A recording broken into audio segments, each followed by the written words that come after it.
当地时间3月18号，德国联邦议会以超过2/3的多数票通过了一项1000亿欧元的财政方案。该方案正在进行下一届联邦政府组阁谈判的联盟党和社民党发起的，并且争取到了绿党的支持，旨在为基础设施、气候保护和国防等领域提供长期资金支持。这一决定标志着德国财政政策的一项重大调整。德国将会开启逐渐增加国防预算，重整军备，而上一次重整军备呢，还是在1933年。今天我们就来聊一聊，解除封印后的德国是否还有能力横扫欧洲。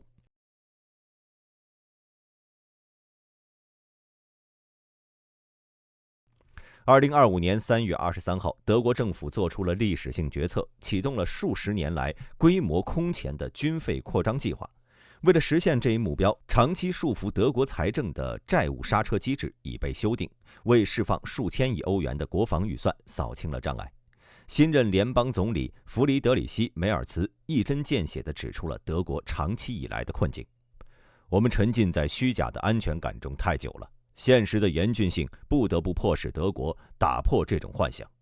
德国政府的这一举措标志着其国防政策的重大转变。长期以来，德国在欧洲乃至全球安全格局中扮演着重要角色，但其国防投入相对较低。随着国际局势的日益复杂化，特别是欧洲地缘政治紧张局势的加剧，德国重新评估了自身的安全需求，增加国防预算，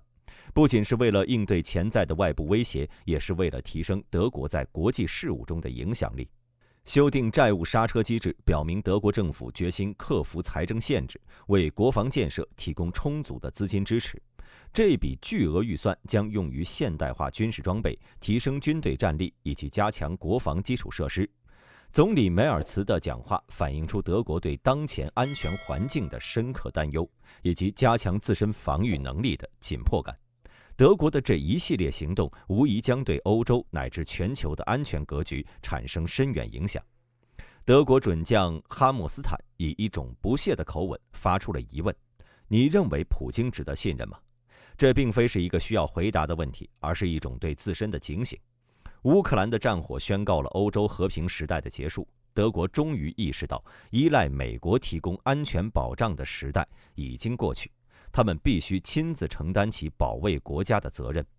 长期以来，德国的军事建设一直处于被忽视的状态，联邦国防军的现状可以用有名无实来形容。兵员短缺、装备陈旧、营房破败、征兵制度的暂停，使得德国军队在西方国家中备受质疑。然而现在，这一切都必须重新开始。德国将这场重新武装的行动称为时代转折点。这次的转变不仅仅是政策上的调整，更是对整个国家安全战略的彻底重塑。德国正在经历一场范式变革，他们要将抛弃以往依赖他国的安全策略，转而建立起一套能够自主应对威胁的防御体系。德国此次不仅采取了修改宪法的重大举措，还公布了一项雄心勃勃的财政计划，在未来10年里，将国防开支达到国内生产总值的 3.5%， 总投入将高达6000亿欧元，约合6500亿美元。这是自冷战结束后德国规模最为庞大的军费扩张行动。值得注意的是，前任总理舒尔茨在2022年曾高调宣布设立1000亿欧元的国防专项基金，但是由于政策推行受阻以及党派内部的持续纷争，最终导致计划流产，而舒尔茨本人也因此下台。相比之下，现任总理梅尔茨更像是一位战争总理，他明确表达了自己的立场：我们将彻底改变国防战略。他的言外之意是，德国不再满足做一个和平富翁，而是要成为一个拥有强大硬实力的国家。德国智库马歇尔基金会精辟地指出，在当前的国际政治格局中，硬实力才是真正的通行货币。显然，德国不愿再扮演一个只会提供资金却缺乏实际行动的冤大头角色。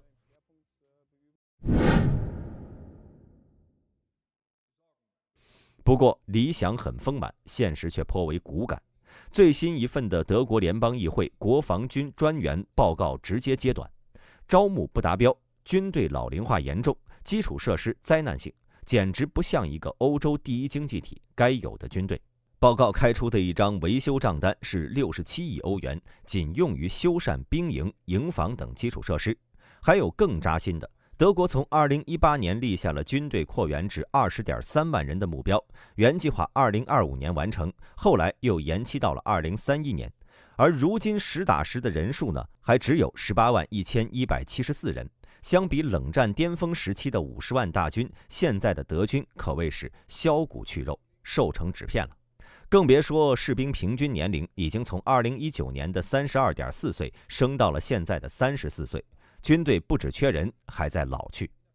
哈默斯坦准将自己就是1992年服役的老兵，他直言，当年我因为法律义务加入军队，我认为我们必须恢复某种形式的义务兵役，否则人数问题根本无法解决。德国2011年暂停义务兵役制度，现在看来恐怕得复活了。哈默斯坦坦言，尽管军队对资源的短缺总是抱怨不断，但德国此番确实是下定决心要大展宏图。在2024年，德国终于首次达成了北约所规定的国防开支占国内生产总值2%的标准，这是过去30多年来从未有过的。更值得注意的是，德国不仅愿意增加资金投入，而且还计划大幅度的扩大开支。除了在2022年宣布的1000亿欧元国防专项预算外，他们还准备持续增加国防方面的投入。这不仅仅是一个财政上的问题，更是德国对其他国家角色的一次重新定位。他们正在从一个战后一直保持谨慎、克制和低调姿态的经济大国，转变为一个积极倡导安全自主的军事参与者。然而，问题的关键在于德国是否足够具备的实力来支撑其政策的转变。从财政角度看呢，这无疑是对未来的一次重大赌注。德国公共电视台 ARD 3月份进行的一项民意调查结果显示，66%的德国民众支持增加国防预算，甚至有59%的受访者认为应当增加政府债务，以用于军队和基础设施的建设。一个在战后70年间深深扎根于非军事化理念的社会，如今开始转向支持军事建设，这种转变背后的心理因素值得整个欧洲进行深刻的反思。梅尔茨日前在柏林宣称，德国回来了，我们将为欧洲的和平和自由做出重大贡献。这番话虽然动听，但其深层含义却引人深思。德国归来到底意味着什么？是补上自身国防短板，承担更多北约责任，还是另有所图呢？借地缘危机为自己争夺更多战略话语权，亦或是历史的幽灵再次从地下爬起，撕裂欧洲旧秩序的残梦？在美国主导的乌克兰和平协议逐步向对莫斯科更为有利的方向倾斜之际，德国的独立军备路线无疑是在发出信号，欧洲必须有 Plan B， 不能再只做美国的战略附庸。而这个 Plan B 呢，很有可能是由德国主导的新欧洲安全框架。和平红利这个词儿曾经是德国人引以为傲的资本，如今却成了哈默斯坦口中的历史误区。世界进入了硬实力时代，德国不再相信纸面协议，而要靠坦克、导弹、卫星和兵员来说话。但正如历史教科书告诉我们那样，德国每一次军力复苏都让欧洲风声鹤唳。这一次，德国说它是为了和平，但当一个国家需要通过修宪、举债、复征兵役来保卫和平的时候，我们必须反问一句：那真正的和平是否早已死在了炮声未响的某个夜晚呢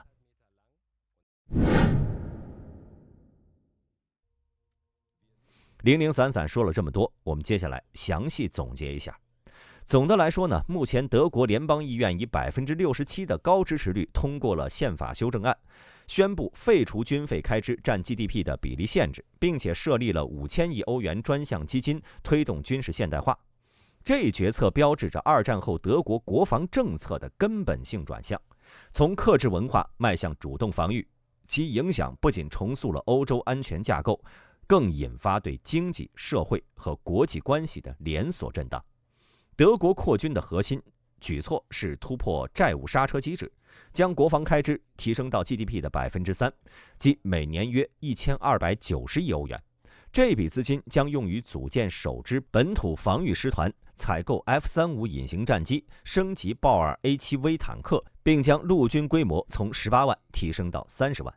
值得注意的是，德国军工产业链正经历了民转军的转型，大众汽车部分工厂转为了生产军用设备，克虏伯重启坦克生产线，莱茵金属开始量产 KF51黑豹主战坦克。这种扩张背后潜藏结构性的矛盾，德国军工体系的关键技术仍依赖美国，例如维修装甲车辆所需的零件需从美国进口，这使得扩军计划难以摆脱对美依赖的桎梏。推动扩军的直接动因源于俄乌冲突的长期化和安全焦虑的升级。德国防长皮斯托利斯警告称，俄罗斯可能在未来4年攻击北约边境，而俄军对能源管道和通信网络的潜在破坏加剧了防御紧迫性。与此同时，特朗普政府要求北约成员国将军费提到了 5%， 并质疑集体防御条款的适用性，迫使德国等欧洲国家重新评估对美安全依赖的风险。更深层次的驱动来自欧洲战略自主的诉求。德国试图通过扩军强化在欧洲防务体系中的话语权，响应欧盟委员会8000亿欧元军费计划的号召。这种自立自强的逻辑在军工产能上尤为明显。德国计划到2027年将炮弹年产量从23万发提升到100万发，以弥补北约当前弹药产能不足的短板。在经济和社会层面，扩军引发了激烈争议。支持者认为军费投入能刺激制造业复苏，例如莱茵金属股价年内已经翻倍，军工产业链预计创造12万个就业岗位。但反对者就指出，突破债务限制可能导致长期经济风险，若扩军未能提振经济，德国或将陷入扩张到滞胀的恶性循环，迫使政府加税或者削减教育科研预算。民调显示，65%民众支持扩军，但反战团体正组织大规模示威，抗议军事化转向，背离和平主义传统。更棘手的是军队效能问题。德军长期面临了装备老化、兵员短缺等困境，新增师团的战力和后勤保障能力仍然存疑。国际反应呢，呈现显著分化。法国宣布进入战时经济状态，拟征用民用工厂生产军备以对标德国。波兰计划扩军至50万，并探讨发展核武器，推动全民军训制度。欧盟通过1500亿欧元国防贷款计划，试图整合分散的军工体系。但内部矛盾凸显，波兰等国支持德国扩军，而法国担忧这会削弱欧盟凝聚力。俄罗斯则将德国视为西方威胁放大器，宣布在中欧部署更多战术核武器作为反制。美国立场就更为复杂了，一方面乐见欧洲分担防务责任，另一方面警惕德国军工崛起可能冲击本国军火市场的份额。这场扩军浪潮的本质呢，是德国在安全危机和经济困局中寻求战略突围的尝试。俄乌冲突暴露了欧洲防务的脆弱性，而能源成本高企、制造业外流等问题迫使德国寻找新的增长引擎。然而历史阴影始终萦绕，二战记忆会使国际社会对德国军事扩张保持警惕，国内和平主义思潮也制约政策的执行。正如联邦议员罗斯福斯所言，用军备刺激经济，如同用创可贴治疗内伤，短期阵痛却埋下了长期隐患。德国的命运将取决于能否在军事投入和经济韧性、国内共识和国际信任之间找到平衡。而这场实验的失败，或将是决定欧洲是走向战略自主，还是陷入新一轮对抗的漩涡。好了，以上是本期视频全部内容，我是大兵，我们下期再见。